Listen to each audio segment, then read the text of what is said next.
Bismillahirrahmanirrahim. Assalamualaikum warahmatullahi wabarakatuh.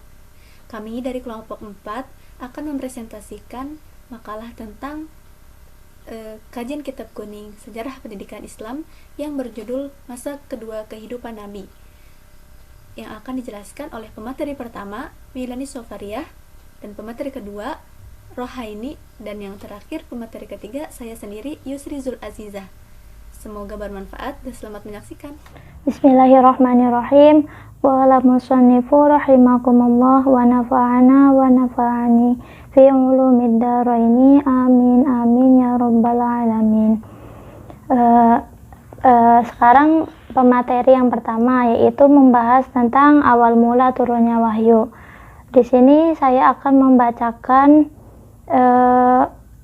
Arab dari Khulaso Nurul Yakin. Bismillahirrahmanirrahim. Bad'u nuzulil wahyi, yaitu awal mula turunnya wahyu. Yang pertama, lamma balaghal arba'ina min umrihi ba'athahullahu yashiran wa nadhiran wa da'iyan ilal haqqi biiznihi wa sirajan munira. Yang artinya, tatkala berumur 40 tahun diutuslah beliau oleh Allah sebagai penyampai kabar gembira, kabar ancaman, pengajak kepada kebenaran dan perintah Allah, dan sebagai pelita yang menerangi. Kemudian yang kedua yaitu waqad budi al-wahyu birru'ya as-sadiqati fakana la yara syai'an fi naumihi illa tahaqqaqa fi yaqzatihi. Yang artinya, turunnya wahyu pertama kali dimulai dari penglihatan Nabi yang nyata adanya, maka Nabi tidak melihat dan memimpinya sesuatu apapun kecuali hal itu benar-benar terjadi pada waktu bangunnya. Kemudian yang ketiga, summa nazzala alaihi ruhul amin, yaitu Jibril, wa huwa yata'abbadu fi ghori Hira'in.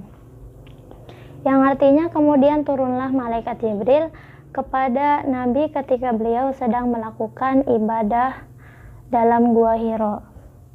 Yang keempat, wa'allamahu kaifa yahdin nasa as-siratal mustaqim wa yurshiduhum ila tiba'i dinil qawim. Yang artinya Jibril mengajari Nabi bagaimana hendaknya beliau memimpin manusia ke jalan yang lurus dan bagaimana mestinya Nabi menuntun mereka supaya mengikuti agama yang benar. Jadi pada permulaan turunnya wahyu ini, beliau itu mendapatkan mimpi, dan mimpi itu berupa cahaya subuh. Hal ini sesuai dengan kebiasaan yang dilakukan oleh Allah Subhanahu wa Ta'ala kepada makhluknya. Kemudian Nabi juga dibekali oleh Allah itu suka menyendiri. Sebab itu beliau menyendiri, pergi meninggalkan umat manusia yang banyak kerumunan umat, dan beliau itu menyukai kegelapan. Sebab itu beliau sering menyendiri ke Gua Hira. Nabi sering melakukan uzlah di Gua Hira. Uzlah itu yakni melakukan ibadah selama beberapa hari atau bahkan melebihi 10 hari sampai 1 bulan. Kemudian beliau itu mempelajari ibadah yang dilakukan oleh Nabi Ibrahim alaihissalam.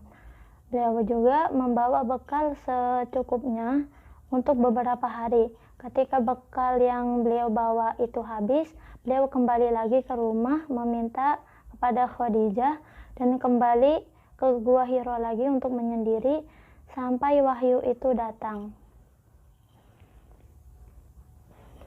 Kemudian pada suatu hari datang malaikat Jibril menemui Nabi, dan malaikat Jibril berkata bahwa bacalah. Ketika itu Nabi belum bisa membaca dan belum bisa menulis, dan beliau itu menjawab bahwa saya belum bisa membaca. Tetapi malaikat Jibril berkata lagi, bacalah. Dan setelah itu ia berkata lagi, bacalah. Kemudian Nabi Muhammad menjawab, aku tidak bisa membaca. Kemudian malaikat Jibril menyekapnya lagi untuk yang ketiga kalinya. Jadi malaikat Jibril itu mengatakan bacalah sampai 3 kali. Lalu dilepaskannya lagi dan berkata bacalah. Akhirnya Nabi Muhammad mengucapkan wahyu tersebut. Wahyu yang pertama itu berisi tentang Al-Alaq ayat 1-5.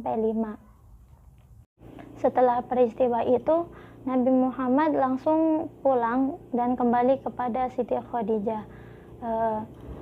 Beliau itu merasa berdebar-debar dan badannya gemetar karena pertama kali beliau didatangi oleh malaikat Jibril. Kemudian ketika sampainya di rumah, beliau berkata kepada Khadijah, selimuti aku, supaya perasaan takut yang menghantuinya itu lenyap. Kemudian Siti Khadijah menyelimutinya hingga perasaan takut itu lenyap. Setelah Nabi sudah mulai reda, beliau bercerita kepada Siti Khadijah apa yang telah dialaminya ketika di Gua Hiro. Beliau menceritakan bagaimana beliau bertemu dengan malaikat Jibril yang untuk pertama kalinya. Rasulullah itu tidak mengetahui sama sekali tentang bagaimana malaikat Jibril juga bentuknya. Kemudian Siti Khadijah menjawab, tidak, demi Allah, dia selamanya tidak akan menyanyiakan engkau. Sesungguhnya engkau selalu bersilaturahim, menanggung beban, menolong orang yang tidak mampu, menghormati tamu, dan menolong orang-orang yang tertimpa bencana Allah. Tidak akan membiarkan setan dan angan-angan atau hawa nafsu menguasai diri engkau. Dan tidak mengherankan jika Allah Subhanahu wa Ta'ala telah memilih engkau untuk memberikan hidayah kepadamu. Selanjutnya, saya akan membahas tentang keadaan bangsa Arab sebelum Islam. Dalam kitab Khulasath Nurul Yakin jilid 1, Bismillahirrahmanirrahim, Halatul Arabul qabla al-Islam, keadaan bangsa Arab sebelum Islam. Kana al-Arabu qabla al-Islam musyrikin ya'buduna al-asnama wa yuqaddisunaha. Orang-orang Arab sebelum Islam, yaitu mereka menyekutukan Allah, mereka menyembah patung-patung dan menganggap patung-patung itu suci. Wa kanu yaqtuluna auladahum khaufan minal ju'i wal fakri. Mereka biasa membunuh anak mereka sendiri karena mereka takut kelaparan dan menjadi miskin. Wa yadfinuna banatihim wa hunna hayyatun khasyatal 'ari wal 'aibi.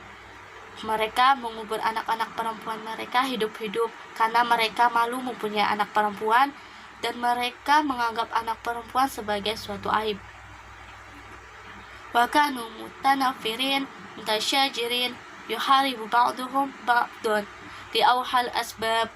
Mereka adalah orang-orang yang suka berselisih, yang suka bertengkar lantaran perkara kecil.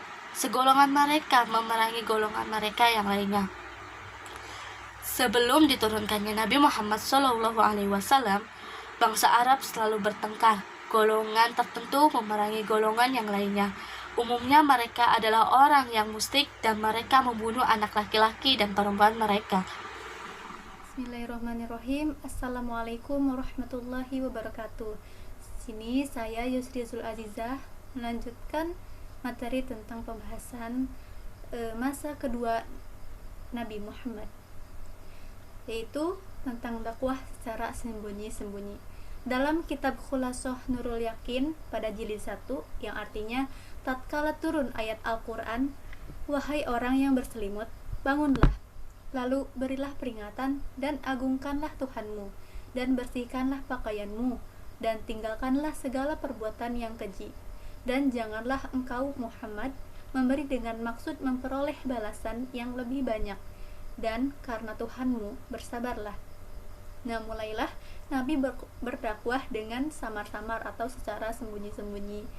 Nah, kemudian beliau mengajak keluarganya dan kawan-kawannya yang mempercayai kebenaran Nabi Shallallahu Alaihi Wasallam. Nabi mengajak mereka beribadah kepada Allah dan mengesahkannya, berbelas kasih kepada sesama manusia, bersatu dan meninggalkan permusuhan. Nabi mulai mengajak dengan tidak terang-terangan atau sembunyi-sembunyi ya, karena khawatir karena bakal ada serangan dari manusia terhadap suatu perkara yang belum pernah mereka ketahui dan yang belum pernah pula mereka mendengarnya. Nah, kemudian setelah menerima wahyu yang kedua yang menjelaskan tugas atas dirinya, mulailah Nabi Muhammad berdakwah secara sembunyi-sembunyi dan menyeru keluarganya yang terdekat. Mereka ada yang tinggal satu rumah dan sahabat-sahabat terdekat, seorang demi seorang, diberikan pemahaman agar mereka meninggalkan agama berhala dan hanya menyembah Allah yang Maha Esa. Nah, berikut nama-nama yang mula-mula beriman kepada Rasulullah Shallallahu Alaihi Wasallam. Yang pertama ada Siti Khadijah, yaitu istri Rasulullah Shallallahu Alaihi Wasallam sendiri. Nah, yang kedua Ali bin Abi Thalib yang umurnya masih sangat muda. Beliau adalah putra dari paman Rasul, Abu Thalib. Nah, yang ketiga Zaid bin Abi Waqqas. Zaid bin Haris, budak Rasulullah yang kemudian menjadi anak angkat dari Nabi. Kemudian Abu Bakar As-Siddiq, sahabat Rasulullah. Melalui Abu Bakar, banyak orang yang memeluk agama Islam. Antara lain ada Utsman bin Affan, Zubair bin Awam, Sa'ad bin Abi Waqqas, Abdurrahman bin Auf, Thalhah bin Ubaidillah, dan lain-lainnya. Mereka diberi gelar as-sabiqunal awalun, yaitu artinya orang-orang yang terdahulu atau pertama-tama masuk Islam. Mereka mendapatkan pelajaran tentang Islam dari Rasulullah Shallallahu Alaihi Wasallam secara langsung di tempat yang tersembunyi di rumah yang bernama Arqam bin Abil Arqam di kota Mekah. Sekian penjelasan dari saya, kurang dan lebihnya mohon maaf. Wabillahi taufiq wal hidayah. Wassalamualaikum warahmatullahi wabarakatuh.